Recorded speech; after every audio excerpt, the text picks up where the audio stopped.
The Count Dooku issue of Age of Republic by Jody Houser explored the character's life sometime in between The Phantom Menace and Attack of the Clones.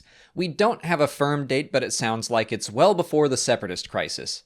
The story sees Dooku head to Sullust, pretending to be interested in striking a business deal between his homeworld of Sereno and the Sorosub Corporation, when actually he's there on Sith business to form an alliance with the Caldana Criminal Syndicate, an anti-alien group that was first mentioned in the book Most Wanted.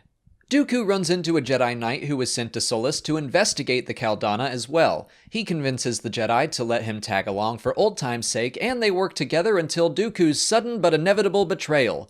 The alliance between the Sith and Caldana is forced into existence, pun intended, and Dooku departs. One of my favorite aspects of this story is how it deals with Dooku's departure from the Jedi Order. We learn that he left before the events of the Phantom Menace, before the death of Qui-Gon Jinn.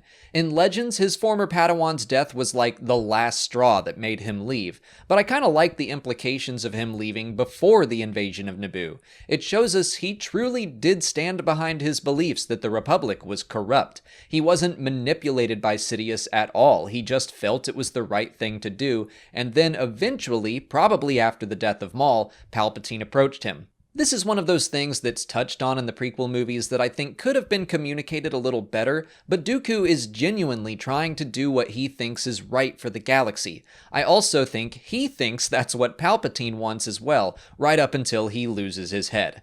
We also get to see how the Jedi view Dooku as a member of the Lost 20. Again, this is touched on in Attack of the Clones, but they respect him. I know everybody always says this, but they broke up amicably and they still talk sometimes. In the case of the Jedi Knight from the comic, he kind of idolizes Dooku. He has to stop himself from calling him Master, remembers seeing him dueling with his lightsaber back when it was blue. He kind of treats Dooku like a celebrity. However, it sounds like there are still rumors about what he's up to. We get to hear the tail end of a conversation about how word on the street is he's off starting a new order of Force users. So he's still talked about, but I don't get the impression anyone is keeping a very close eye on him if that's the most common rumor, and there's nothing about starting a mass exodus from the Republic.